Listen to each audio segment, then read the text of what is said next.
Diyan naman kayo magaling eh. Manumbat? Bakit? Kasalanan ko ba kung nagpabuntis kayo na maaga? Kasalanan ko ba kung bakit hindi kayo pinanindigan ng tatay ko?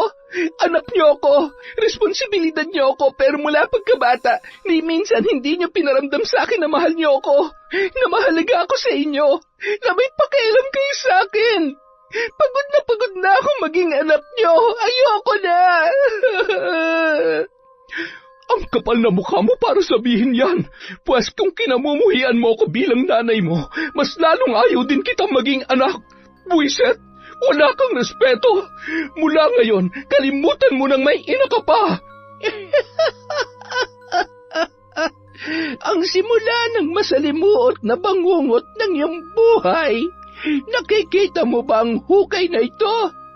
Dito ka nararapat kasama ang mga insekto na kasamang mamamatay sa loob ng katawan mo dahil nakakalason ang pag-uugali mo. Yan ay kung magagawa mo pang bumangon at gumaling dyan sa sakit mo. Tingnan mo ang sarili mo.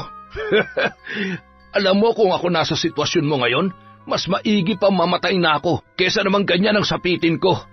Paano ba? Babay na, darling. Maghahanap muna ako ng mas bata at may pera. Hayop ka! Wala kang utang na loob! Mamatay ka na sana! Taon 2010. Rizal. Habang umaandar ang jeep na sinasakyan ni Kiara, bandang 11:00 ng gabi, ay ramdam niya na ang labis na antok. Halos 5 oras din siyang nag-overtime sa kanyang trabaho sa kumpanya. Yun na rin ang huling araw ng pagpasok niya dahil tapos na ang kanyang kontrata. Mahigpit niyang hinahawakan ang kanyang bag na naglalaman ng huling sahod. Nag-iipon kasi siya para sa pag-a-apply ng panibagong trabaho sa ibang bansa.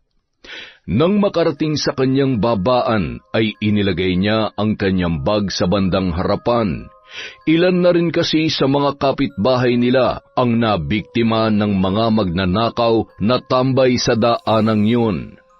Halos 5 minuto pa ang kanyang lalakarin bago makarating sa kanilang bahay at madilim ang mga ilaw sa poste. Ay, antok na ako.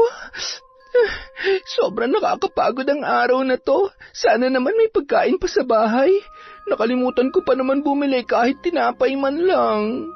Nang makarating ang dalaga sa kanilang bahay, walang katao-tao doon. Ngunit nakabukas naman ang ilaw at hindi nakalak ang pintuan. Sumilip pa siya sa kwarto ng kanyang nanay Shoni, ngunit wala yun doon. Pati na rin ang 2 taon na nitong kinakasama na si Badong. Malamang pareho na naman silang nasa sugalan at kapag natalo, uuwi na parehong mainit ang ulo. Ay, sana man lang nagliligpit din sila dito sa bahay. Ang kalat-kalat. Aray, ang sakit ng tiyan ko. Puros na yata lamigan laman nito eh. May pagkain pa kaya? Agad naman niyang binuksan ang kaldero at natuwa naman siya nang may nakitang sardinas sa isang maliit na mangkok. Pwede na to, kesa naman matulog na walang laman ng tiyan. Habang kumakain ang dalaga ay dumating naman ang kanyang nanay Shoni. Oh, ginabi ka ata. Kanina pa kita hinihintay. Di ba sahod mo ngayon? Nag-withdraw ka na ba? Wala pa hunay. Kasi hindi ko sana kukunin kasi may paglalaanan po ako. Tsaka kahapon inabutan ko na po kayo ng 1,000 Naubos niyo na po ba? Anong sabi mo? Teka, hinahanapan mo ba ako ng pera na binibigay mo? Nay, hindi naman po sa ganon. Nagtatanong lang naman po ako. Nasaan yung bag mo? Nay, saan kayo pupunta? Nay, sandali lang. Nay! Dumiretso sa maliit na kwarto ng dalaga si Aling Shoni at hinalughog ang laman ng kanyang bag. Sabay kinuha ang wallet nito at nakangising binunot ang 10,000 laman noon. Wow! Ang dami nito Ang lulutong! Inamoy-amoy at pinangpaypay pa yon sa kanyang sarili habang tumatawa. Nay, akin na po yan! Nay, kailangan ko ho yan! Teka, Kailan mo pa ako pinagdadamutan ng pera? Anak kita, kaya ang perang pinaghihirapan mo ay pera ko rin. Naiintindihan mo? Para sabihin ko sa'yo, kahit habang buhay mo akong pagsilbihan at araw-araw mo akong bigyan ng pera, hindi mo matutumbasan ang paghihirap ko sa'yo mula nang ipinagbuntis kita. Para malaman mo, ikaw ang dahilan kung bakit nagkanta leche-leche ang buhay ko. Nay, aray ko, tama na po. Bitawan niyo na ako. Nay, nakikiusap po ako sa inyo. Kailangan ko yan para sa pag-apply ko ng trabaho. Huwag niyo naman pong kunin lahat. Di ba gusto niyo akong mangibang bansa? Anong sabi mo? Mangingibang bansa ka? Seryoso ka ba? Oo, gagawin ko yan para matupad ko na ang pangarap niyo at lahat ng gusto niyo. Nay, kailangan na kailangan ko po kasi talaga yan. Hindi ko naman kayo pinagdadamutan. Pasensya na lang po muna talaga. Ay, ang tanga-tanga mo rin kasi. Hindi mo sinabi ka agad para alam ko. Buti naman at naisipan mong sundin ang gusto ko. Aba, kung dito ka magtatrabaho sa Pilipinas, kahit magkandakuba ka na, hindi tayo aasenso. O ayan, pahiram muna nitong 5,000. Ibabalik ko na lang kapag nanalo ko, ha? Sige na, ubusin mo na yung kinakain mo at matulog ka na. Ang itim-itim na ng gilid ng mata mo. Agad nang umalis si Aling Shoni na pasipul-sipul pa, pabalik sa kanilang kapitbahay kung saan sila nagsusugal. Samantala, nagpahid naman si Kiara ng luha habang ibinalik sa kanyang wallet ang kanyang pera. Binuksan nun ang kanyang damitan at kinapa ang sobre sa ilalim noon. Doon niya kasi itinatago ang pera na itinatabi niya sa tuwing siya ay sasahod. Siguradong kulang na kulang pa to. Kulang na nga, nabawasan pa ni nanay. Sana may mahiraman ako kung sakali man nakapusin. Baka matagalan din bago ako makaalis ng bansa. Kailangan ko makahanap ng ibang pagkakakitaan. Bahala na, didiskarte na lang ako. Samantala, tumabing muli si Aling Shoni sa upuan ng kanyang kinakasamang si Badong. Aba, nakabalik ng darling ko ah. Maganda ang ngiti. Ano, nakauwi na ba yung anak mo? Mukhang naabutan ka na ng pera. Magkano ba? Pahingi naman. Palaguin natin yan. Ay nako, tumigil ka nga. Damot naman ito. Sige na, babawi ako sa iyo mamaya. Ha? Ang ganda naman talaga at ang bango-bango ng darling ko.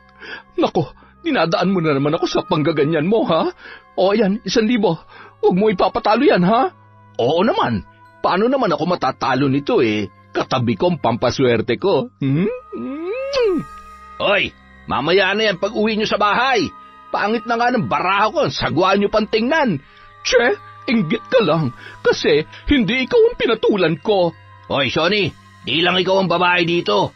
Pasasaan ba't makakahanap din ako, yung mas bata at hindi kung sino-sino ang... Aba, may sinasabi ka? Binabastos mo ba ako, ha? Darling, narinig mo ba yung sinabi niya? Kalma, huwag ka nang makipag-away at baka lumipad ang swerte. Ay, mababawasan yung ganda mo, sige ka. Hindi na lamang umimik ang lalaki at napapailing-iling na lamang na umalis. Kinaumagahan, pagkagising ni Kiara, ay rinig niya na ang boses ng kanyang ina sa kusina, gayon din ang tunog ng kutsara sa tasa ng tinitimpla nitong kape. Akalain mo ba namang makakabawi pa tayo ng mga huling laban na? Akala ko'y mauubos yung 5,000 natin eh. Pwede na siguro tong 3,000 na ibabalik ko kay Kiara. Ibabalik? Bakit? Kailangan niya nga raw ng pera at mag-a-apply ng trabaho sa ibang bansa. Sa ibang bansa? Talaga? Aba, ayos yan. Mas malaki ang kikitain niya doon.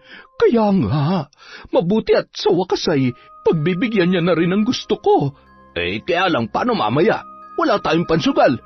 Ay, oo nga pala. Siguro tama na tong 2,000. Aba, hindi ko siya pinalaki para hindi matutong dumiskarte sa buhay. Nang marinig ng mga yon ang kaluskos at pagbukas ng pinto ng dalaga, ay bahagya naman tumigil sa pag-uusap ang dalawa. Napabuntong hininga si Kiara at pakunwaring walang narinig sa pinag-uusapan ng kanyang ina at ni Badong. Oh, magkape ka na rito. Bumili ako ng pandesal. Heto nga pala yung perang hiniram ko sa'yo kagabi. Pasensya na, hindi gaanong sinuwerte kaya yan na lang ang natira. Baka mamaya swertehin, iabot ko na lang sa'yo ang kulang. Ay siya nga pala, kung mag-a-apply ka na tapos na ang kontrata mo dun sa pinapasukan mo, saan ka na magtatrabaho pansamantala? Hindi naman po pwedeng wala kang kita at paano ang gastusin at bayarin dito sa bahay. Yung pagkain natin sa araw-araw at syempre, paano naman ang libangan ng nanay mo? Magtitinda na lang ho muna ako ng almusal at ulam sa harap ng bahay natin. Kapag nag-aasikaso ho ako, okay lang po ba na kayo na po muna magbantay para ho... Ay sige, wala namang problema. Basta siguruhin mo na makakalarga ka agad. Diyos ko, sa tagal na natin nagtsatsaga sa maliit na bahay na ito. Patikimin mo naman ako ng masarap na buhay para makabawi ka sa akin. Makalipas ang 2 buwan ay sunod-sunod na ang kanyang mga gastusin. Katulad ng naging usapan nila ng kanyang ina, madaling araw pa lamang ay nagluluto na siya. Pagkatapos, si Aling Shoni na ang nagbabantay at nagbebenta noon sa harap ng kanilang bahay. Isang umaga. Nay, kayo na po munang bahala dito ha. Heto po, may barya. Tig-20 at 100 po para kung sakaling may kailangan kayong suklian. Halagang 2,000 pa po yan, Nay, mula sa benta kahapon. Oo na, sige na, umalis ka na. Anong oras na? Baka matraffic ka pa. Para ka naman kasing laging kukupitan eh. Ay. Oh, mga suke, almusal kayo dyan. Baldo, bumangon ka na dyan. Tulungan mo ako dito. Ga, tingnan mo si Shoni oh. Mukhang nagbagong buhay na. Akalain mo nga naman, siguro napagod na siya sa pagiging palamunin ng anak.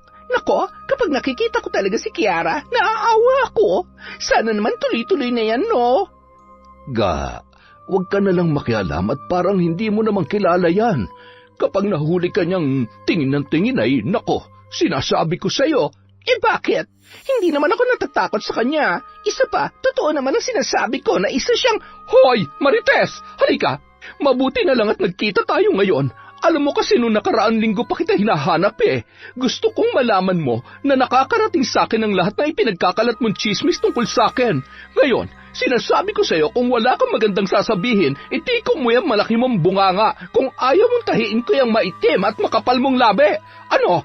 Huwag mo akong pinandidilatan. Ang pangit-pangit mo. Ang laki ng mata mo. Hindi mo nga magawang maghilod ng libag mo pero may oras ka para siraan ako? Huh? Eh, Shoni, tama na.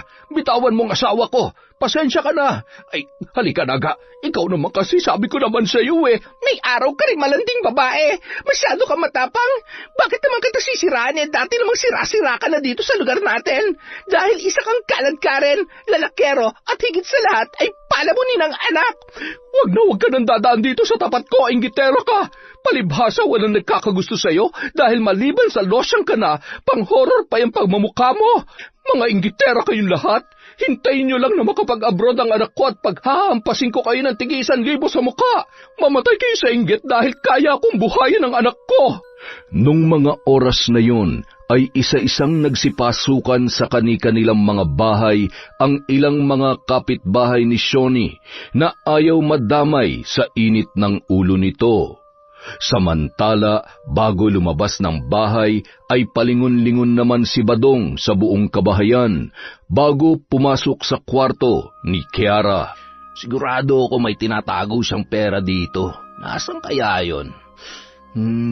Baka dito sa damitan niya. Mating na nga. Dahan-dahan niyang iniangat ang pinakailalim na bahagi ng mga nakatuping damit. Pagkatapos ay may nakapasyang sobre na kulay puti. Ayos! Sabi ko na nga ba eh. Akin ang laman, sa'yo ang sobre. Kapag sinuswerte ka nga naman talaga, oo. Badong, ano na? Tulog ka pa ba? Anong oras na? Abay, bumangon ka na. Kung hindi, bubuhusan kita ng tubig. Huwag ka nang dumagdag sa init ng ulo ko. Maingat na isinara ni Badong ng dahan-dahan ang pinto ng kwarto ng dalaga. Pagkatapos ay nagmamadaling itinago sa kanyang bulsa ang pera.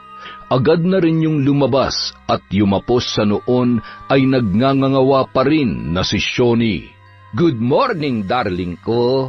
Ang aga-aga naman ang init-init ng ulo mo. Ay, hindi mo naman kasi kailangan magpakahirap dito. Tingnan mo, mainit kaya. Naku, masisila ang malaporselanang kutis mo niyan.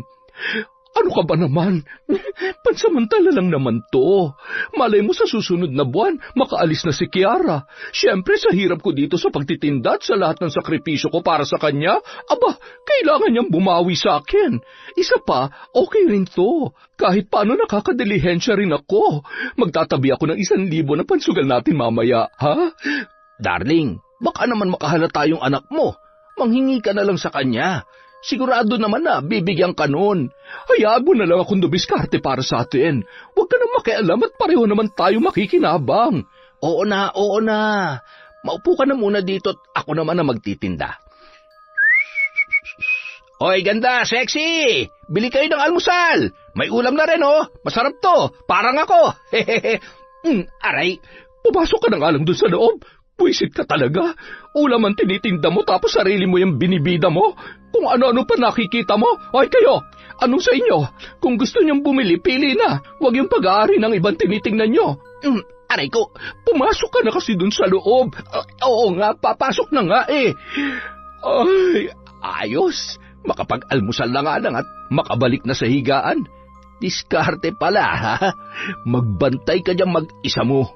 Bandang 8:00 ng gabi, pagod na umuwi si Kiara sa kanilang bahay. Nadatnan niya naman naghahapunan ang kanyang ina at si Badong. Mabuti naman at maaga-aga ka nakauwi ngayon. Sumabay ka na sa amin. May konti pang menudo. Ito na lang ang inulam namin at malapit na mapanis. Sige po, Nay. Mauna na po kayo at magpapahinga po muna ako. Pagod pa po kasi ako sa biyahe. Ano po pala? Kumusta ho ang benta? Maayos naman. Naka-4,000 naman. 4,000 ho? Wala naman ho yatang tirang ulam 4,000 po kasi yung puhunan ko doon. Oh, bakit? Minagic ko yung paninda mo?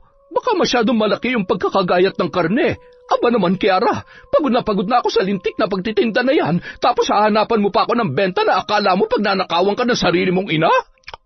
Oo nga naman, Kiara. Dapat nagpapasalamat ka sa nanay mo. Ay, sarap. Hindi na lamang umimik pa si Kiara para hindi na humaba ang diskusyon. Natitiyak niyang masasaktan lamang siya kapag lalong nagalit ang kanyang ina. Pasimple na lamang siyang umirap sa lalaki na punong-puno ang bibig at sunod-sunod kung sumubo ng pagkain habang nakakamay lamang yon. Nakakainis! Akala mo naman may ambag siya sa bahay na to. Palamunin lang naman. Mabulunan ka sana. Oh, darling, okay ka lang ba? Ano ka ba naman kasi maghinay-hinay ka lang sa pagkain? Tubig! Kailangan ko ng tubig! Nakangising na palingon si Kiara habang dinadampot ang wallet na pinaglagyan ng pera na kita sa pagtitinda ng ulam nung araw na yon. Buti nga sa'yo. Kaya pa po ba? Baka ho kailangan na natin siyang isugod sa malapit na punerarya. Ay, ospital pala. Kita mo na, may sa demonyo rin talaga yung anak mo no? Gusto na yata akong mamatay. May lahi ba mambabarang ang pamilya ng tatay niyan? Muntik na ako dun Kung ano-ano kasi lumalabas din sa bibig mo. At pwede ba huwag mo ipaalala sa akin ang hayop na yon? Kumukulo ang dugo ko. At nawawalan ako ng ganang kumain. Buti na lang at may pakinabang ang anak niya kesa naman sa kanya na tinalikuran ang kanyang responsibilidad sa akin. Pagkapasok naman ni Kiara sa kwarto, agad nagbihis yun ng kanyang pambahay na damit. Pagkatapos, iniligpit ang kanyang higaan. Maya-maya, naisipan niyang muling bilangin ang kanyang ipon. Siguro naman kakasya na to para sa medical. Tsaka magkano na nga palang laman ng sobre? Teka, nasa na yun? Nay! Oh, tinatawag kaya tanong anak mo. Puntahan mo na at baka importante. Agad naman na tumayo si Aling Shoni sa kanyang kinauupuan at tumungo sa kwarto ng kanyang anak. Oh, bakit? Ano bang problema? Nay, pinakailaman niyo ba yung pera ko dito? Nay, kailangan ko yun Gagamitin ko na yun bukas. Tigilan mo ako sa mga kalokohan mo, ha? Halos inabot na ako ng hapon sa labas sa pagtitinda tapos pagbibintangan mo ko? Anong akala mo sa akin? Magnanakaw? Eh bakit nga nawawala? Nandito lang yun eh. Ngayon wala na. Hindi pwedeng mawala yun na. Kailangan ko yun bukas. Eh anong gusto mong gawin ko? Wala nga akong kinuha. Nay, tayo lang nga nandito. Imposible namang... Teka. Galit na lumabas si Kiara, sabay tinabig ang braso ng noon ay abala pa rin sa pagkain na si Badong. Hoy, ikaw ang naglakaw ng pera ko, no? Umamin ka! Anong ako? Ano sinasabi mo dyan? Huwag mo akong pinagbibintangan, wala akong ginagawa masama. Tanungin mo pa nanay mo. Mga sinungaling kayo. Hindi na kayo naawa sa akin. Ang tagal kong pinaghirapan ng perang yun eh. Nakangisi siyang nilapitan ni Aling Shoni, sabay hinila sa braso at pinagsasampal. Kanina pa ako nagtitimpi sa'yo, ha? Wala ka talagang respeto. Kami na itong tumutulong sa'yo, pinagbibintangan mo pa kami magnanakaw. Darling, tama na yan. Ay, nagsasabi ako ng totoo, Kiara, ha? Hindi kita magagawang pagnakawan, lalo na't ikaw to naghahanap buhay para sa ating tatlo. Hindi na lamang umimik pa si Kiara na noon ay napahagulhol na lamang dahil sa halo-halo na niyang emosyon. Isinara niya ang pinto at nagbuhos ng sama ng loob. Pinaghahampas niya pa ang kanyang unan, dala ng sobrang galit. Alam niyang isa lamang sa mga kasama niya sa bahay ang nagnakaw ng kanyang inipon. Nang kumalma na ang kanyang kalooban, nag-isip siya ng paraan kung paano masusolusyonan ang kanyang problema. Hanggang sa maalala niya ang kaibigang si Sander, nagmamadali siyang nagpalit ng damit at dinala ang kanyang wallet. Hindi na siya nagpaalam sa dalawa na noon ay nagliligpit ng kanilang pinagkainan. Kita mo na, napakawalang modo. Hindi pa nakakaalis, ginaganyan-ganyan niya na ako. Ang kapal ng mukha. Alam mo, konting-konti na lang makakalbo ko talaga yung Kiara na yan. Kumalma ka na, mahal ko. Alam mo bang kanina ko lamang siya nakita na galit at parang gustong manakit? Ay, baka nga naman totoong nawawalan siya ng pera. Sige, sabihin na nating nawawala ang pera niya pero hindi naman akong kumuha. Wala akong kinuha. Sa benta kanina, oo, nagbawas ako pero wala akong alam sa nawawalang pera niya. Kahit alam ko yon, hindi ko yun babawasan dahil alam kong kailangan niya. Wala namang ibang tao dito kundi tayo lang dalawa. Alam ko namang mukha kang pera pero wala ka namang ugali magnakaw, hindi ba? Eh, oo naman. Sinasaway pa nga kita sa pangungupit mo tapos pagbibintangan niya ako magnanakaw? Naku, hindi naman yata tama yun. Samantala, patuloy na tinatawagan ni Kiara ang kanyang kaibigan habang siya ay nakasakay sa tricycle. O Kiara, kumusta? Bakit napatawag ka? Okay ka lang ba? Pasensya ka na ha, hindi ko agad napansin yung tawag mo. Nakatulog na kasi ako pagkagaling ko sa trabaho eh. Nasaan ka ba? Bakit ang lakas ng hangin? Pinatay na lamang ng dalaga ang kanyang cellphone dahil hindi naman sila magkaintindihan nung mga sandaling yun. Makalipas ang ilang minuto, may narinig si Sander na tricycle na tumigil sa kanilang harapan. Nung nabasa niya ang mga mensahe sa kanyang cellphone, agad naman siyang lumabas sa kanyang kwarto. Napasigaw pa siya nang bumungad sa kanya ang kanyang lola Manda na may hawak na malaking kandila. Lola naman! Atakihin ako sa puso sa iyo eh.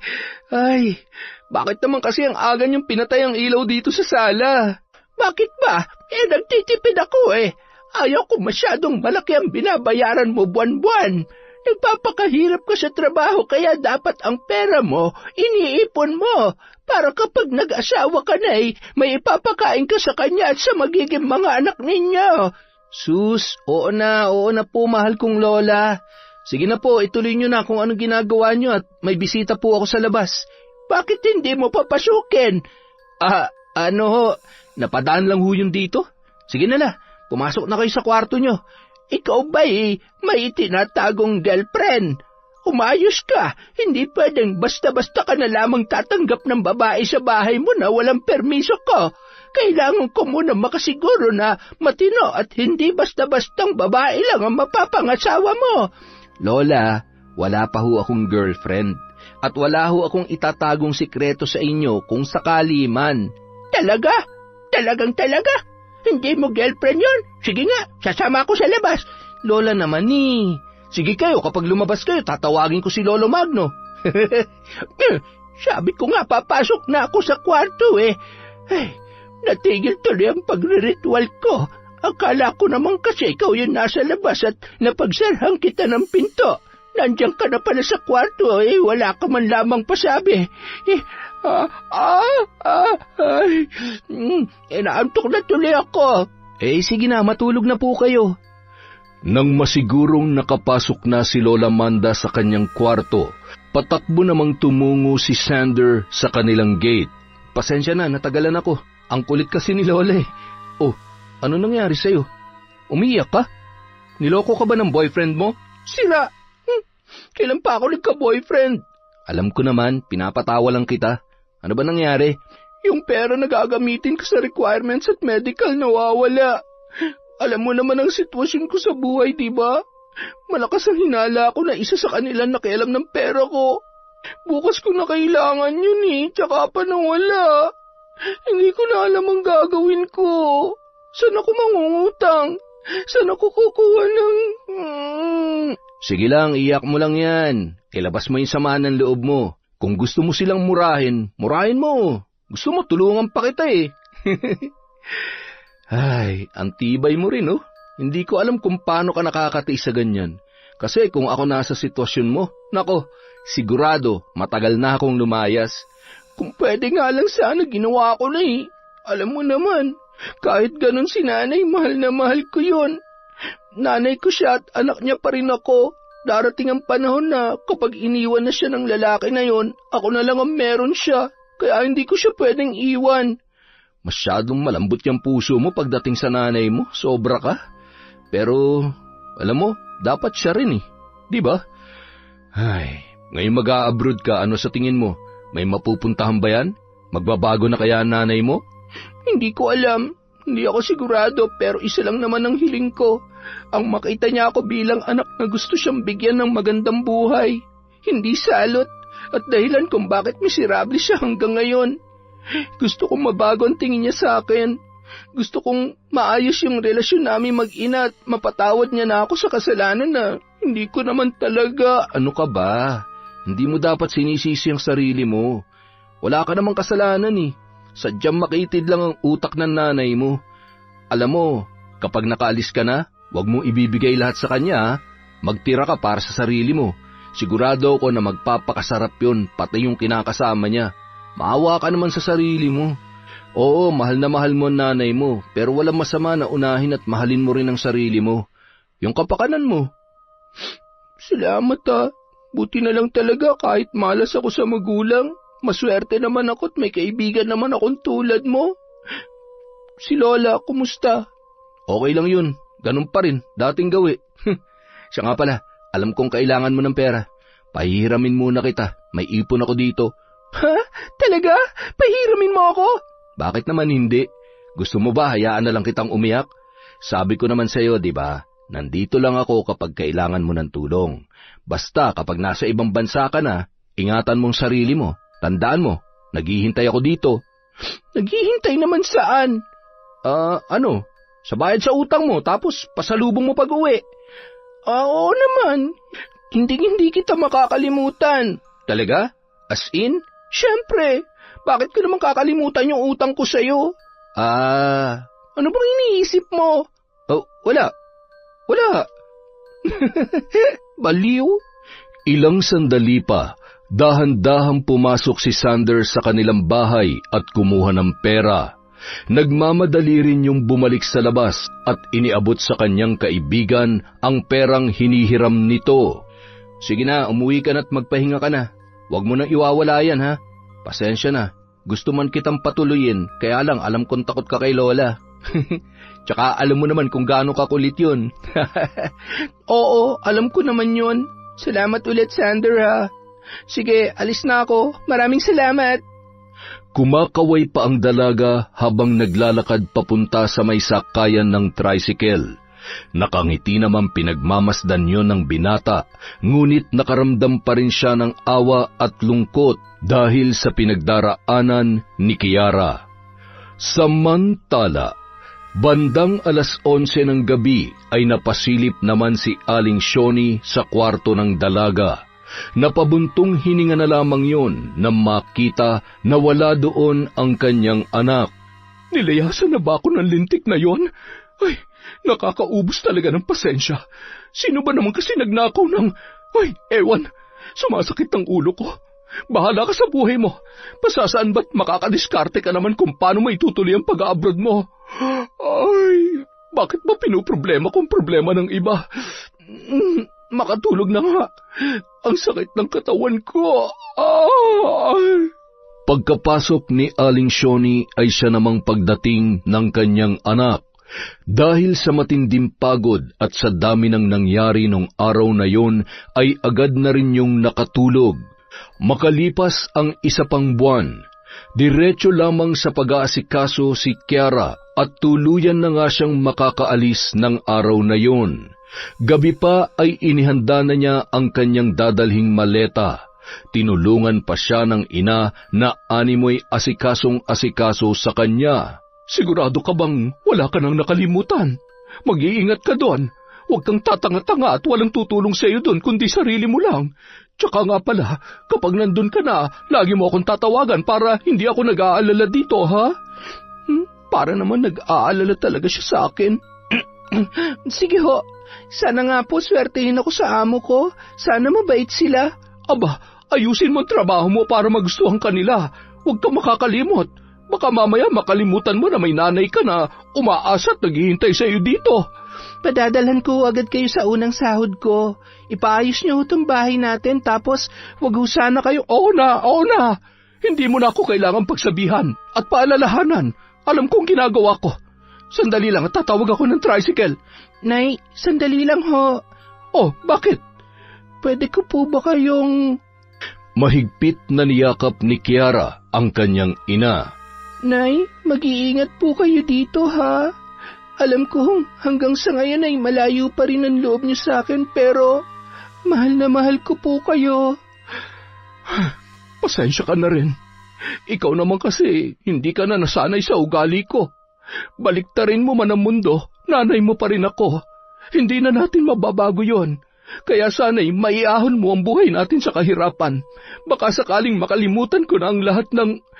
Ay, sige na, tama ng pagdadrama at kailangan mo ng bumiyahe. Baka mahuli ka pa sa flight mo. Bago umalis ang dalaga, kahit papano ay nakaramdam naman siya ng tuwa. Yun kasi ang unang pagkakataon na nayakap niya ang kanyang ina. Mula pagkabata, sanay na siya sa bulyaw at palo ni Aling Shoni. Tandang-tanda niya pa kung paano nagagalit yon kapag nadadapa o di kaya ay nagkakasakit siya, hindi dahil sa pag-aalala, kundi dahil sa pagiging dagdag isipin pa sa mga problema nito. Pagdating sa kanyang papasukan, maswerteng mabait ang mag-asawang kanyang amo. Natuwa rin ang mga yon sa kasipagan at kabaitan ng dalaga. Sa loob ng isang buwan, agad niyang nakapalagayan ng loob ang kanyang mga amo. Isang araw, Hello? Oh, ano na? Kumusta ka na dyan? Mukhang ang saya-saya mo ah. May pa-post-post ka pa. Hindi mo man lang yata naisip kung may kakainin pa ba ako rito. Nay naman, hindi naman ho sa ganon. Sabi ko naman ho sa inyo kapag nakasahod na ako, magpapadala ko agad. Kaya nga ho ako tumawag ngayon eh. Ang ibig sabihin, may papadala ka ngayon? Magkano? Dami-damihan mo ha? At marami akong pinagkakagastusan dito. Tsaka parang gusto kong ituloy yung pagtitinda at naghahanap yung mga customer natin. Sayang naman. Talaga ho? Kaya niyo po ba? Aba, syempre naman. Tinutulungan naman ako ni Dong Bads. Kayang-kaya ko yan. Basta may puhunan, tuloy ang negosyo. Alam mo na, para naman may mapuntahan ng sinasahod mo. Salamat naman ho kung ganon. Sige po, magpapadala na ho ako. Tatawag na lang ho ulit ako maya-maya. Ay siya, sige na. Hihintayin ko. Nay, pinatay agad? Si nanay talaga. Ay, pero mabuti naman at medyo bumabait na siya ngayon. Okay naman yung naisip niya, kesa naman maubos niya yung pera na pinapadala ko sa pagsusugal, alak at sigarilyo. Tama ring pagtrabahuhin niyang badong na yon. Aba, ang sarap kaya ng buhay niya. Mas mahal pa nga siya ni nanay kesa sa akin eh. Dahil libre ang tirahan at pagkain, wala siyang gaanong pinoproblema. Nakakapagpadala siya ng 15,000 sa ina at 5,000 naman kay Sander para mabawasan ang kanyang utang na 20,000. Nang makita ni Aling Shoni ang notification sa cellphone ng padala ni Kiara ay tuwang-tuwa yun.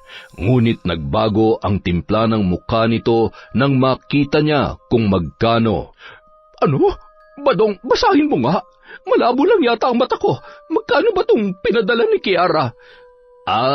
15,000. 15,000 pesos lang? Aba, tinitipid niya ba ako? Humanda siya sa akin mamaya. Ikaw naman, siyempre unang sahod lang ng anak mo. Baka mamaya kailangan niya rin dun o di kaya ay may babayaran din siya. Hindi ba't nangutang yun sa kaibigan niya? Sinabi ko naman sa kanya na marami akong bayarin. Hindi naman kakasya yun sa atin eh. Buisit talaga, pinapainit niya na naman ang ulo ko. Darling, kumalma ka lang. Ano ka ba naman? Baka mamaya mawalan ng gana yung anak mo na padalhan ka kapag sinungitan mo ng ganyan. Gumawa ka na lang ng paraan sa susunod. Yung tipong hindi ka niya matitiis. Ano? Kailangan ko pa magkasakit para lang bigyan niya ulit ako ng pera? Bakit naman hindi? Kasi paano na lang ang pagsusugal natin yan? Isa pa, nangako ka sa mga kaibigan natin na magpapainom ka kapag nagpadala na si Kiara. Alam ko naman yon, at hindi naman pwedeng hindi. Nakakahiya kaya. Baka sabihin nila sinungaling ako. Halika na, umalis na tayo at kunin na natin tong padala. Ako nang bahalang dumiskarte kay Kiara kapag naubos na ito. Nang makuha ang perang padala, ay agad na namili ng kung ano-ano ang dalawa. Hindi nila namalayan na umabot na sa mahigit 10,000 ang halaga ng kanilang mga nabili. Ang natitirang pera ay ipinatabi kay Badong para may pampainom sa mga kaibigan nilang kapwa sugarol at mga lasinggero. Nang makauwi sa bahay, tsaka lamang napansin ni Shoni na marami na palang missed calls si Kiara. Ay, bahala siya. Tumawag na lang siya ulit kung gusto niya. Ako pang pagdadamutan niya. Habang inaayos ang mga pinamili, ay bigla naman tumunog ang kanyang cellphone. Darling, sagutin mo na. Magpasalamat ka pa rin. Okay na yung kesa wala. Oo na, eto na nga. Sasagutin na. Yan. Huwag mo nang sungitan at nakakahiya naman. Nakakahiya? Siya dapat ang mahiya. Nag-abroad pa siya kung ganyan lang naman ay papadala niya sa akin. Pambihira ka naman, oo. Ngayon nga lang tayo nakabili ng mga mamahaling damit at sapatos, nagagalit ka pa. Isa pa, marami naman tayong nabiling pagkain. Sakto na yan hanggang sa susunod na padala niya. Ay, oo na, tumahimik ka na. Hello? Pasensya na hindi ko napansin yung tawag mo. Nasa biyahe ata kami kanina eh. Okay lang ho, Nay. Kumusta ho? Nakuha niyo na po ba yung pera? Ay, oo. Nakuha na namin yung 15,000. Anak, magkano ang sahod mo ngayong buwan? May natira ka pa ba dyan? Meron naman po, Nay. Huwag po kayo mag-alala. Libre naman po ako lahat dito. Oo, nasabi mo naman yan sa akin. Ang inaalala ko lang ay kung paano ko pagkakasyahin to hanggang sa susunod na padala mo. Nay, ipuhunan niyo ho kahit yung 5,000 lang sa pagtitinda ng ulam para ho... Ay, sige. Paano? Marami pa akong asikasuhin. Salamat na lang.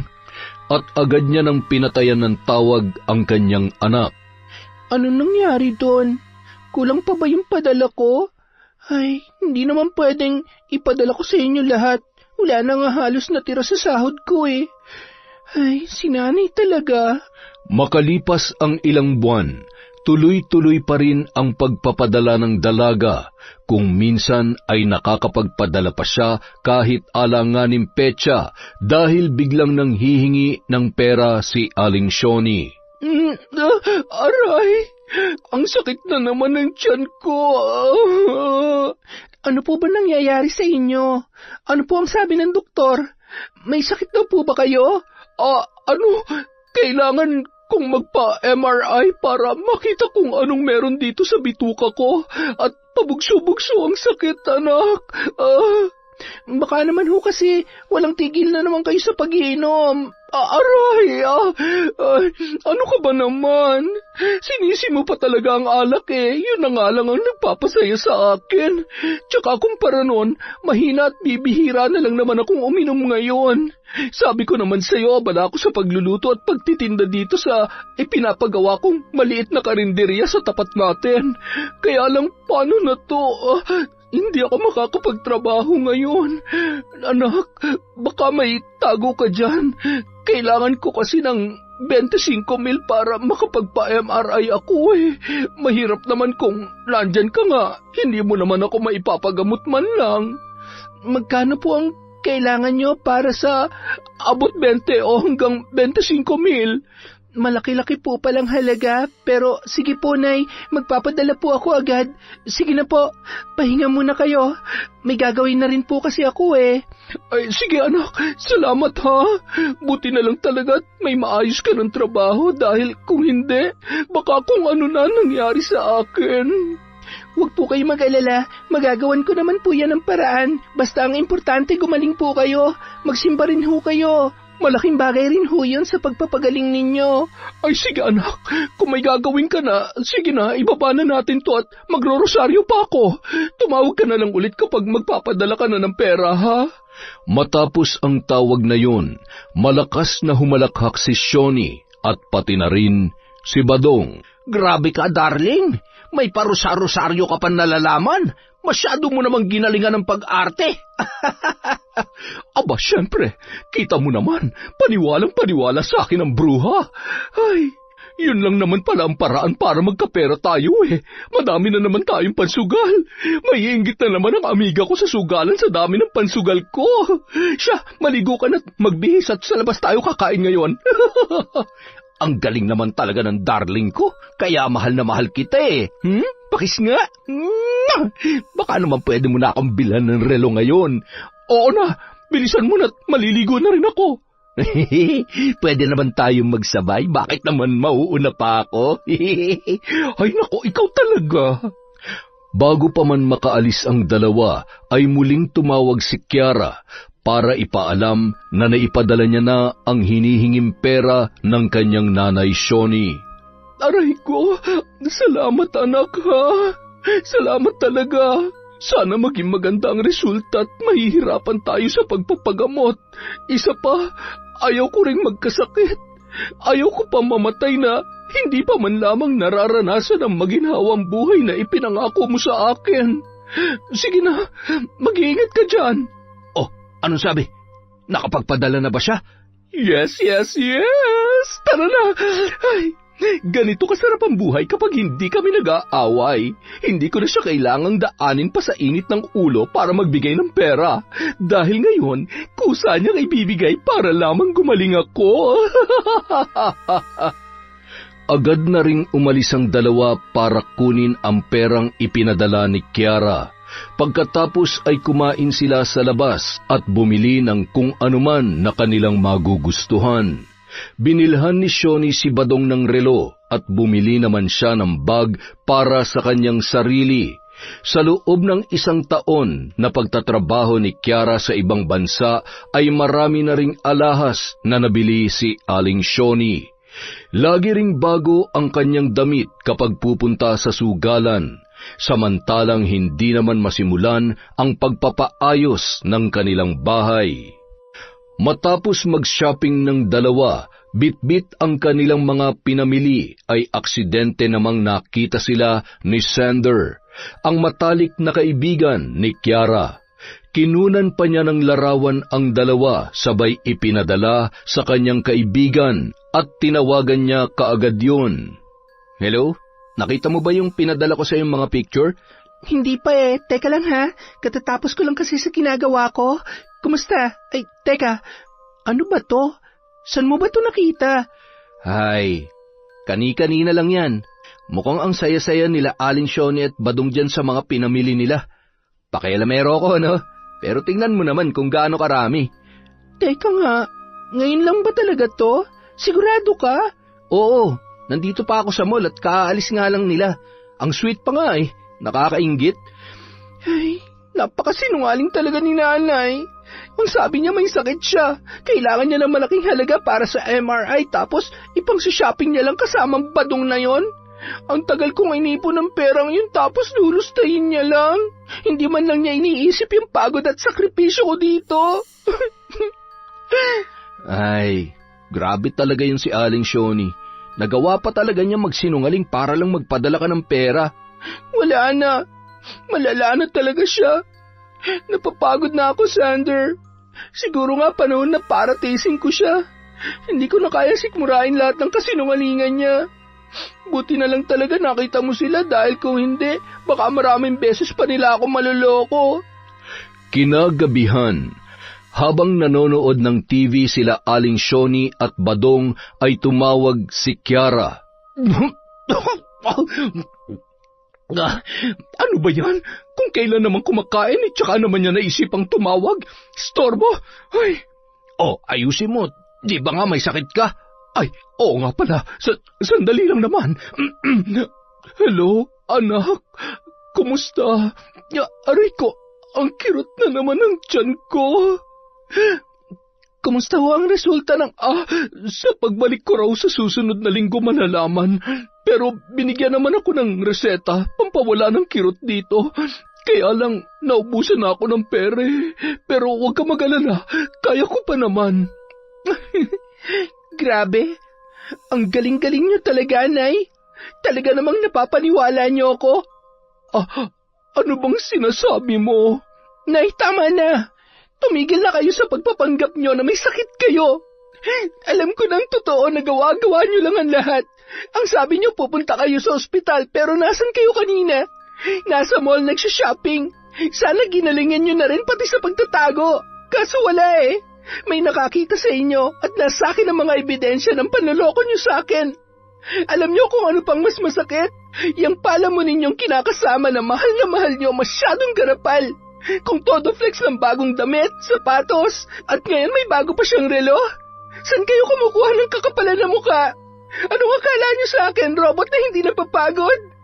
Ginagawa niyong utu-utu ang sarili niyong anak. Anong klase kayong ina? Aba, ang lakas na loob mo para pagsabihan ako ng ganyan? Bakit? Anong pinagmamalaki mo? Dahil nakapag-abroad ka na, ganyan mo na lamang akong kakausapin? Ano naman kung pinakikinabangan ko ang pera mo? Anak naman kita, at kulang pa lahat yon sa lahat ng pinagdaanan ko dahil sa'yo. Diyan naman kayo magaling eh. Manumbat. Bakit? Kasalanan ko ba kung nagpabuntis kayo na maaga? Kasalanan ko ba kung bakit hindi kayo pinanindigan ng tatay ko? Anak niyo ako. Responsibilidad niyo ako. Pero mula pagkabata ni minsan hindi niyo pinaramdam sa akin na mahal niyo ako. Na mahalaga ako sa inyo. Na may pakialam kayo sa akin. Pagod na ako maging anak niyo. Ayoko na. Ang kapal na mukha mo para sabihin yan. Pwes kung kinamumuhian mo ko bilang nanay mo, mas lalong ayaw din kita maging anak. Buisit, wala kang respeto. Mula ngayon kalimutan mo na may ina ka pa. Sa sobrang sama ng loob ni Kiara, hindi niya na napigilan pang maglabas ng hinaing sa kanyang among babae. Para makahinga sa pinagdaraanan ay pinag-day off siya noon at nakipagkita siya sa mga kapwa Pinoy na nakikipagsapalaran din sa ibang bansa. Doon ay nakilala niya si Dexter, binata, mabait at masayahin. Mula nang sila'y maging magkaibigan, yun ang madalas niyang naging takbuhan kapag nakakaramdam siya ng pagod at dinadaingan ng kanyang mga problema. Madalas ang kanilang naging pagkikita hanggang sa nangyari ang hindi inaasahan. Nagkapalagayan sila ng loob at nauwi na sa mas malalim na relasyon. Isang araw.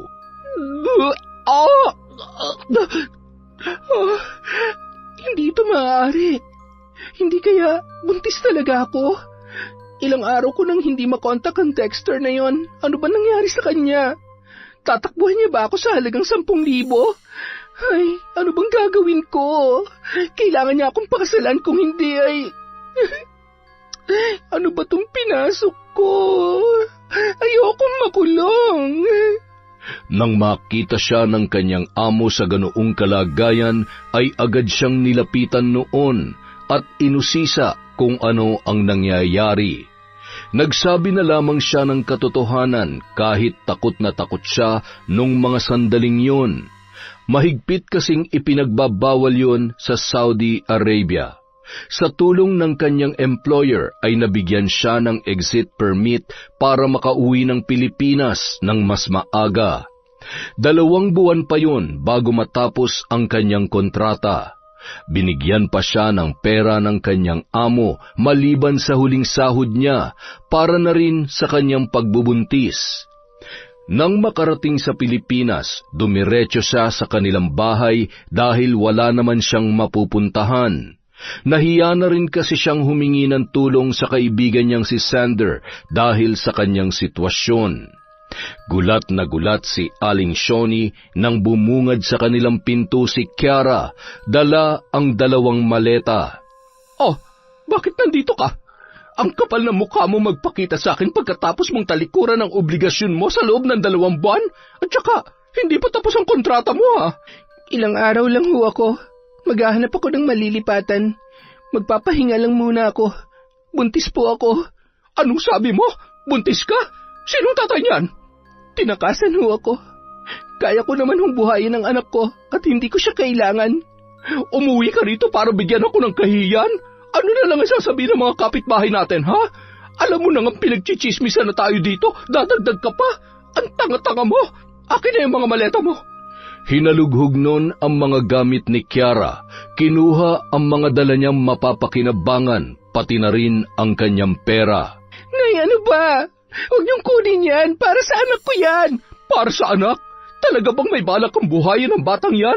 Para ano? Maging miserable rin katulad ko? Bahala ka sa buhay mo. Umalis ka na dito. Naibalik niyo sa akin yan. Akin na yan. Ano ba? Bitawan mo ako.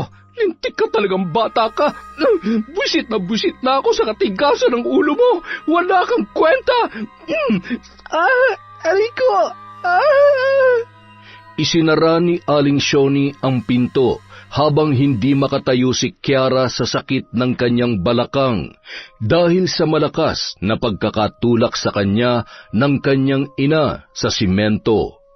Nilapitan naman yun ng ilan sa kanilang mga kapitbahay at tinulungan na makatayo. Napakasalbahe talaga ng nanay mo. Mas mabuti pang umalis ka na lang kaysa magtiis ka sa pagmamaltrato niya sa iyo. Matapos manumbalik ang kanyang lakas, ay inihatid naman siya ng isang tricycle sa bahay ni Sander. Labis naman siyang nagpasalamat sa mga tumulong sa kanya at napapaluha na lamang ang dalaga nang makita kung paano nagmamalasakit sa kanya ang mga yon. Labis namang nag-alala si Sander at ang lola nito nang mapansin na namumutla pa rin si Kiara.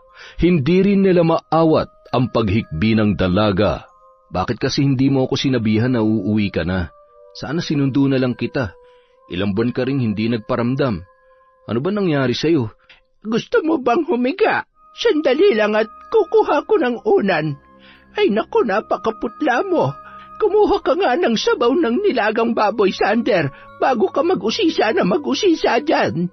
Matapos nilang mapakalma ang dalaga, ay paisa-isa nang sinabi ni Kiara ang lahat ng nangyari.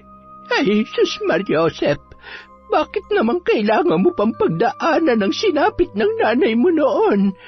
Ay, maaring pareho po kami ng pinagdaanan pero hindi ko hahayaan na sapitin ng anak ko ang ginawa niya sa akin. Wala siyang awa. Pati pera na para sa anak ko kinuha niya. Wala siyang tinira sa perang nasa wallet ko. Napakamakasarili niya at wala siyang konsensya. Aray ko, ang sakit ho ng tiyan ko. Ay, Diyos ko, dinudugo ka. Sander, kailangan natin siyang dalhin sa ospital. Hindi, iligtas niyo ang baby ko. Sa kasamaang palad dahil sa matinding stress, hindi nakaligtas ang batang nasa kanyang sinapupunan, dahilan para lalong magtanim siya ng sama ng loob sa kanyang sariling ina. Hindi rin mawala sa kanyang isip kung paano siya tinulak noon na naging isa rin sa matinding dahilan ng tuluyang pagkawala ng sanggol na nasa kanyang sinapupunan. Pagbabayaran mong lahat ng ginawa mo sa akin, Nay. Total wala naman akong kwentang anak para sa'yo. Ipaparamdam ko yun sa inyo ng paulit-ulit. Mas lalo kong gagawin miserable ang buhay mo. Kinamumuhian kita. Ikaw ang dahilan kung bakit nawala ang baby ko. Tahan na. Kailangan mo magpalakas. Hindi pa dito natatapos ang buhay mo.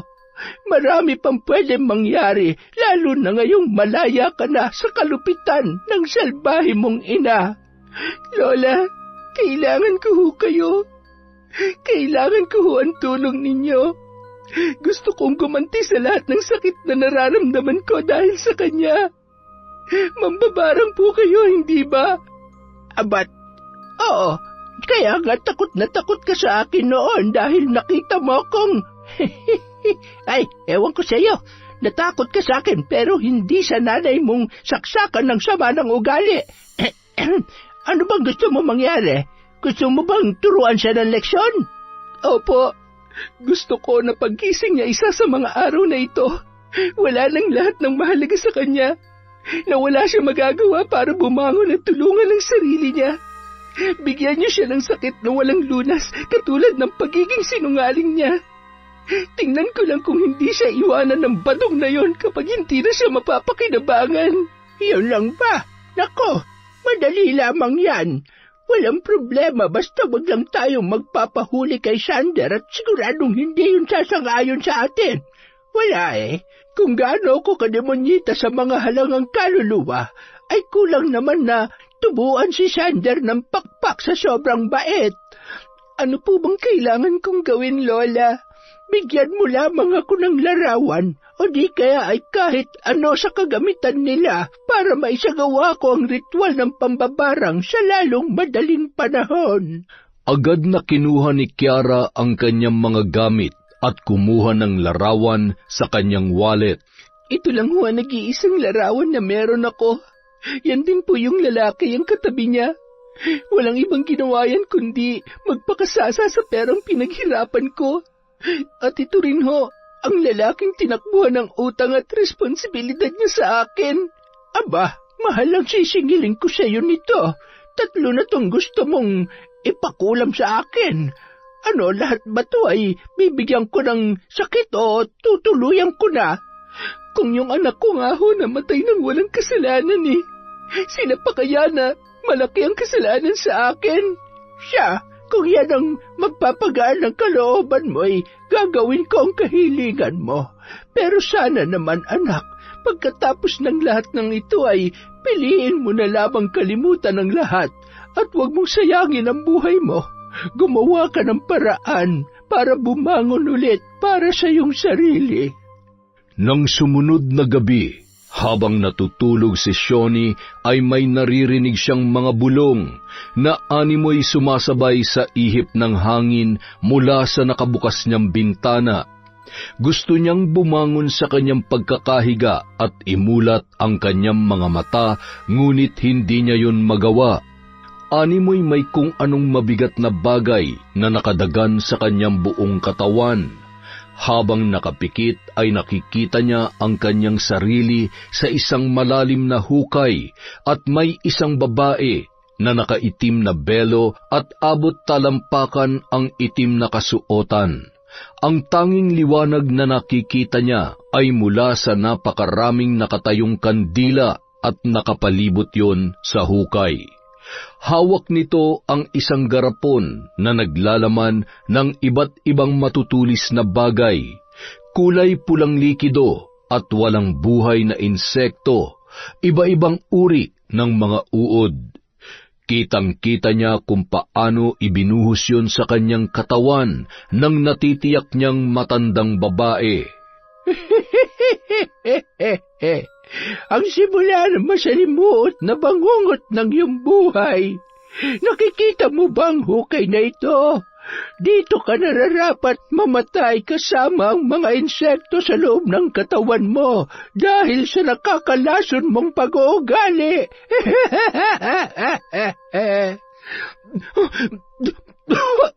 Badong, gumising ka! Ano ba? Natutulog ang tao eh. Bakit ba? Anak ng... Ano yan? Bakit? Ano ba yon? Kinapa ni Shoni ang kanyang muka at napayuko sa kanyang tiyan, sabay pinasadahan ng tingin ang nagniningning niyang paa sa kapulahan. Ano nangyayari sa akin? Bakit ang dami kong bukol? Ang sakit! Ay, ang kate! May mga tumutusok sa tiyan ko! Badong, tulungan mo ako! Humingi ka ng tulong sa mga kapitbahay! Paano tayo tutulungan ng mga yan eh? Lahat ay inaway mo na! Sa tingin ko may bumabarang sa'yo! Ang sama kasi ng ugali mo eh. Sa dami na nakaalitan mo, paano natin malalaman kung sino sa kanila? Hindi mo talaga alam kung paano gamitin yung utak mo, no? Dalhin mo ako sa albularyo o di kaya maghanap ka ng magaling na albularyo na magpapagaling sa lintik na... Ay, kapag nalaman ko kung sino may gawa nito, papatayin ko siya. Papatayin? Sa lagay mong yan, makakapatay ka pa kaya? Paano kung si Kiara may gawa niyan sa'yo, ha? Gaya ng sinabi ko, papatay ako. Anong karapatan niya para gawin to sa akin? Aba, kung sakaling siya nga, sana nun pa lang, sa inidoro ko na lang siya inire. Salo talaga siya sa buhay ko kahit kailan. Umanda siya sa akin. Ay, bahala ka nga sa buhay mo. Madadamay pa ako dyan sa... Makaalis na nga. Uy, sandali, saan ka pupunta? Kukuha ka ba ng albularyo? Ano akala mo sa akin, utusan mo? Kung yung anak mo na uto mo, ako hindi. Bahala ka dyan sa buhay mo. Ang kulit mo eh. Hayop ka, bumalik ka dito. Pagkatapos ng lahat ng binigay at ginawa ko sa'yo, ito lang ang igaganti mo sa akin. Kulang na lang pakainin kita sa palad ko. Wala kang utang na loob. Ano, sasaktan mo ako? Sige nga, tumayo ka dyan. Ha? Habulin mo ako. Kapag gumaling ako kahit saan ka pumunta, hahanapin kita. Ikaw ang unang papatayin ko. Yan ay kung magagawa mo pang bumangon at gumaling dyan sa sakit mo. Tingnan mo nga yung sarili mo. Alam mo, kung ako nasa sitwasyon mo ngayon, mas maigi pa mamatay na ako kesa naman dyan sa sinasapit mo. Paano ba? Babay na, darling. Maghahanap muna ako ng mas bata at may pera. Hayop ka! Wala kang utang na loob! Mamatay ka na sana! Dala ang mga gamit, umalis na yun, na wala man lamang awang nararamdaman para kay Shoni. Mula umpisa, nanatili siya sa piling ng babae dahil yon ang bumubuhay sa kanya. Mula nang hindi na sinusustentohan ni Kiara ang kanyang nanay, nagkapatong-patong na ang utang nilang dalawa at hindi na rin halos makalabas ng bahay dahil nagtatago sila sa kanilang mga pinagkakautangan. Nang makaalis si Badong ay naramdaman ni Shoni ang matatalas na galamay sa kanyang tiyan na animoy mga insekto na nagkakagulo sa loob noon. Maya-maya nakaramdam siya ng mga bagay na bumabara sa kanyang lalamunan at sinabayan pa yon ng labis na sakit ng ulo. Tama na! Tulong! Tulungan mo ako! Ang ilang mga nakarinig na bagamat may sama ng loob sa babae ay nakaramdam pa rin ng awa at pinuntahan pa rin para tingnan ang kanyang kalagayan. Hindi sila makapaniwala nang madatnan nila yung sumusuka ng dugo na may mga bubog at mayroon pang mga tinik. Hindi sila makapaniwala nang makita kung gaano kalaki ang tiyan ni Shoni, gayon din ang mga bukol na animoy pahinog ng pigsa sa buong katawan nito. Ay, Jesus Mariosep, ipaalam nyo na kay Kiara ang kalagayan ng nanay niya. Hindi ba't nasa kabilang baryo lamang yun nakatira? Ay nako, sa ginawa niya sa anak niya, malamang sa malamang hindi na pupunta yun dito. Yan ang napala niya, karma niya na yan. Patuloy sa paghiyaw at hinang-hinana si Shoni. Nagulat na lamang ang mga naroon nang biglang dumating si Kiara. Maraming salamat ho sa malasakit nyo. Pero hindi niya ho kailangan ng tulong mula sa kahit na sino man sa atin. Isa-isa nang nagsialisan ang kanilang mga kapitbahay. Ramdam nila ang galit sa mukha ng dalaga na noon ay bahagyang ngumisi sa ilang kapitbahay nila na nag-asikaso kay Aling Shoni bago dumating si Kiara. Agad na isinara ng dalaga ang pinto at dumiretso sa kwarto ni Aling Shoni. Dumaraing pa rin yun dahil sa sobrang pananakit ng ulo niya at katawan. Pakiramdam niya anumang oras ay puputok na ang kanyang napakalaking tiyan na nagkukulay lila na at may nakalitaw na malaking ugat. Ang kanyang mga bukol ay mayroong tumutulong dugo at nana. Kapansin-pansin din ang puti at itim na uod sa mga yon. Umupo lamang si Kiara at pinagmasdan ang kanyang ina na tila blanko ang muka at maya-maya ay ngumisi yun habang tinititigan ang kalagayan ng kanyang ina. Anong tinitingin-tingin mo? Masaya ka na? Masaya ka na nakita mo akong nahihirapan? Wala ka ba talagang gagawin? Bulag ka ba? Dalhin mo ako sa ospital, sa albularyo. Hindi pa ako pwedeng mamatay. Ayoko pang... Bakit? Ano bang inaasahan mong reaksyon ko ngayon? Gusto mo ba umiyak ako? Ha? Gusto mo ba makaramdam ako ng awa para sa'yo? Alam mo ba kung anong ginawa mo? Pinatay mo ang anak ko. Kaya ni katiting na awa wala akong nararamdaman para sa'yo. Dahil napakasama mo. Buong buhay ko binuhos ko para sa'yo. Para patunayan na karapat-dapat ako maging anak mo. Para maramdaman ko na mahal mo ako. Lahat ginawa ko pero paulit-ulit akong namamalimos ng pagmamahal sa'yo. Alam mo kung anong pinakamasakit? Tinanggalan mo ako ng karapatan na maging mabuting ina. Hindi kita mapapatawad. Kaya magdusa ka dyan sa sakit mo. Kulang pa yan sa lahat ng mga kasalanan mo sa akin. Ikaw ba may gawa nito sa akin? Ikaw ba?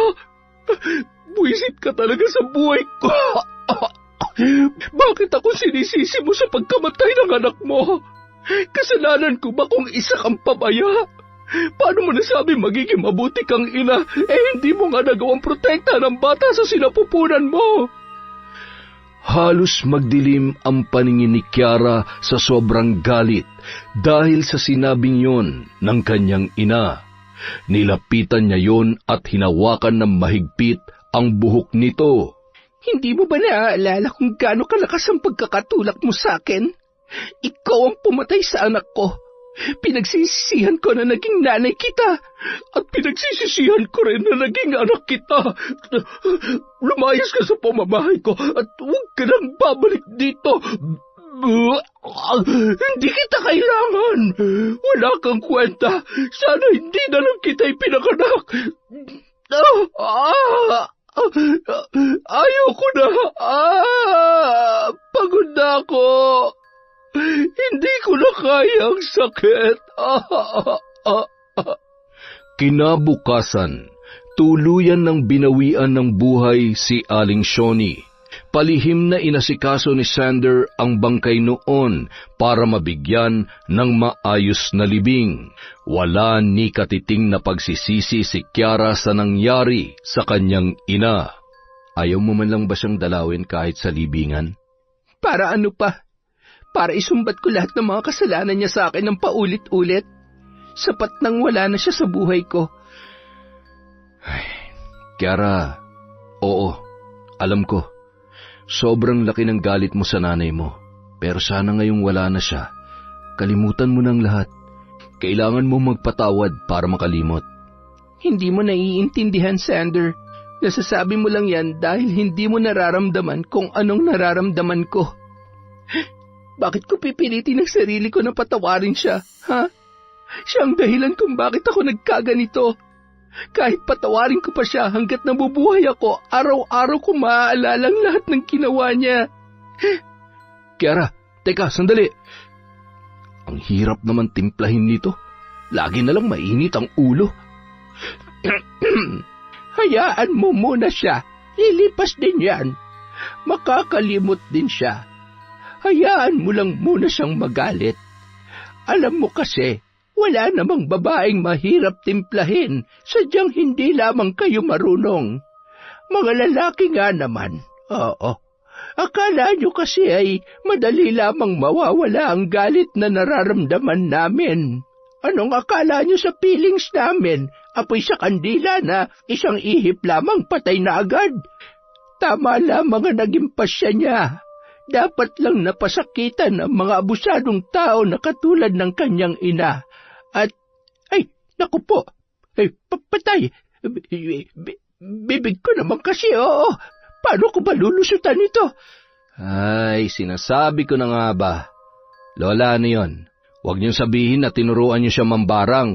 Ay, hindi Bakit ko naman gagawin yon? Isa pa, hindi mo basta mapag-aaralan ng aklat ng kaalaman ng isang linggo lang. Ang bihira ka talagang bata ka, oo. Lola, yung totoo. Sige ka, magagalit na ako. Ay, oo na, aamin ako. Ako ang nambarang sa nanay niya. At pati na rin yung bading, yung badong, tsaka yung walang itlog na tatay nang ipinagbuntis niya. Huwag ka nang kumontra kapag ako nainis ay, sige ka, ibubuking din kita kay Kiara. Lola, huwag niyong gagawin yan. Huwag ngayon. Pinapakaban niyo naman ako eh. Sige na, di na ako kukontra pero i-promise mo sa akin na ititikom niyo muna yung bibig niyo. Ay, dati isa lang ang pinuproblema ko eh. Ngayon, dalawa na kayong makulit at... Ay, buti na lang talaga, pareho ko kayong mahal. Samantala, 7:00 ng gabi, habang naglalakad si Badong ay palingon-lingon na tila ba may naririnig siyang pagsitsit ng isang babae. Palapit yon ng palapit sa kanyang tainga, dahilan para mataranta at nagtatakbo yon pauwi sa bahay ni Aling Shoni na noon ay wala nang naninirahan. Minumulto mo ba ako, Shoni? Tantanan mo na ako. Wala ka na magagawa, patay ka na eh. Itong bahay mo sayang naman kung hindi ko pakikinabangan, di ba? Sigurado naman hindi na uuwi pa dito si Kiara. Wala namang magandang alaala dito yung anak mo. Puro lamang sama ng loob. Aray ko, ang sakit ng tiyan ko. Bakit ba kahit kain ako ng kain ay di naman ako nabubusog at saka bakit parang lumalaki at ang tigas ng tiyan ko? Lentik na. Hindi kaya binabarang na rin ako. Hindi ito maaari. Bukas na bukas din, magpapaalbularyo ako. Subukan lang talaga ng Kiara na yun na gawin sa akin ang ginawa niya sa nanay niya. Sisiguruhin ko na isasama kita sa hukay, makita mo. Nang gabi ring yun, habang siya ay natutulog, nagising si Badong na nangangamoy kandila ang kanyang kwarto. Pagmulat niya ay may nakita siyang itim na babae na may dalang isang malaking kandila na kulay itim din. Nang lumingon siya sa tagiliran niya, ay kitang-kita niya ang lumalagablab na mga gamit. Akma na sana siyang tatayo, ngunit namamanas na at hindi niya maigalaw ang kanyang napakabigat na paa. Hindi ako pwede mamatay dito. Tulong! Tulungan niyo ako! Ilang sandali pa, lumakas na ang apoy at kasama ng bahay ang katawan ni Badong na naabo. Maswerte lamang walang nadamay na kapitbahay at matapos ang sunog ay bumuhos naman ang napakalakas na ulan na sinabayan pa ng malakas na pagkulog at pagkidlat. Samantala, ang lokong Badong na yon, nasobrahan yata sa pagiging madiskarte. Matapos iwanan ng nanay mo ay nagawa pa talagang bumalik para kamkamin pati bahay ninyo. Siguro akala niya habang buhay na siya makikinabang sa iniwan ni Shoni sa kanya. Shoni, tama bang rinig ko? Oo, tama ho kayo, Lola. Nung araw na pinalayas niya ako, itinakwil niya na rin ako bilang anak niya, kaya wala nang dahilan para tawagin ko pa siyang nanay. Maaaring naging parte lang talaga siya ng buhay ko pero maliban sa pagluwal sa akin, Wala na siyang ibang ginampanan pa sa buhay ko. Kung meron man, iyon ay tinuruan niya ako na maging palaban. Magsama sila ng badong na yun sa impyerno. Kinaumagahan, isang tawag ang natanggap ni Kiara mula sa hindi kilalang numero. Hello? Sino po sila? Kiara, alam kong ikaw yan. Alam ko rin na ikaw ang dahilan kung bakit nangyayari sa akin to ngayon. Pakiusap, huwag mong gawin sa akin to. Hello? Naririnig mo ba ako? Ano na lang ang sasabihin ng anak natin kapag nalaman niyang pinabarang mo ko, ha? Ano nga ulit ang pangalan mo? Oo, Dexter. Alam mo, nananahimik na yung anak ko sa langit. May amnesia ka ba? Nahulog at naalog yung utak mo? Hindi mo na ba naaalala kung paano mo ako tinakbuhan? Tapos ngayon magmamakaawa ka sa akin? Kapal naman talaga ng mukha mo. Ano? Paano ba yan? Rest in peace, Dexter. Yan ang dapat sa inyo, mga abusado. Dito sa mundo, kapag paulit-ulit mong pinatawad ang ahas na minsan tumuklaw sa'yo, para ka na rin naghukay para sa sarili mo. Ano ngayon kung ako na ang pinakamasamang tao sa paningin ninyo? Hinding-hindi ko nahahayaan pa maging biktima ng mga katulad ninyo. Makalipas ang 2 taon, nag-aaral sa umaga at nagtatrabaho naman sa isang fast food restaurant si Kiara. Madalas siyang sinusundo nang noon ay asawa niya ng si Sander. Dahil gusto ng lalaki na matutupad ang pangarap ng babaeng pinakamamahal niya, hindi muna sila nag-focus sa paggawa ng bata. Siya ang nagbigay ng pangalawang pagkakataon kay Kiara na magmahal at magtiwalang muli. Sa tulong naman ni Lola Manda na laging nakasuporta sa kanyang apong si Sander, ay lalong naging mas masaya at matibay ang pagsasama ng dalawa. Isang araw ng linggo. Manda! Ano na naman? Ang aga-aga!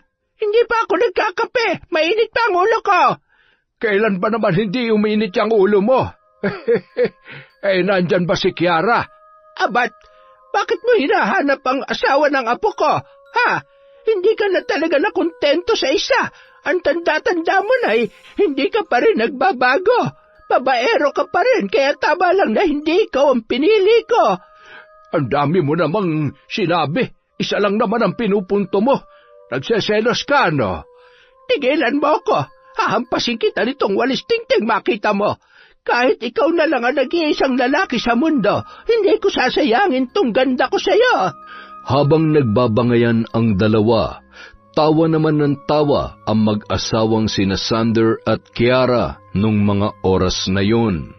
Alam mo, kahit araw-araw kong napapanood ang eksenang yan, tawa pa rin ako ng tawa hanggang ngayon. Dati niya kasing manliligaw yan si Lolo Mando kaya lang mas mukhang mabait at seryoso yung lolo ko, kaya ayan, hindi nag-asawa si Lolo Mando at hinintay mabiyuda si Lola. Akalain mo, hindi na nila nalampasan yung ligawan stage. Nakakatawa nga silang tingnan. Ganyan din kaya tayo pagtanda natin? Siyempre hindi. Hindi naman kita inaaway at hindi mo rin naman ako inaaway ngayon kasi nga, patay na patay ka sa akin, di ba? Oo na lang, kahit ang totoo, ikaw naman talaga tong... Siyempre naman, kahit kailan, hinding-hindi ko itatanggi na mas mahal na mahal kita higit sa pagmamahal mo sa akin. Sus! Yun! Ang ganda ng kwento, nadali na naman natin yun. Dahil dyan, linggo ngayon, Lunes bukas, meron tayong shout out. Simulan po natin kay Galiza May Gonzalez. Hi kay Cat Burglar Cutie. Antonio Naong, happy birthday po from Alma Naong. Hi kay Chris Villanueva, Ronald Belza at Adrian Bahado. Hello po kay Gemma Jane Gaugano. Shout out kay Marjorie Dequilla, kay Yash Abdul.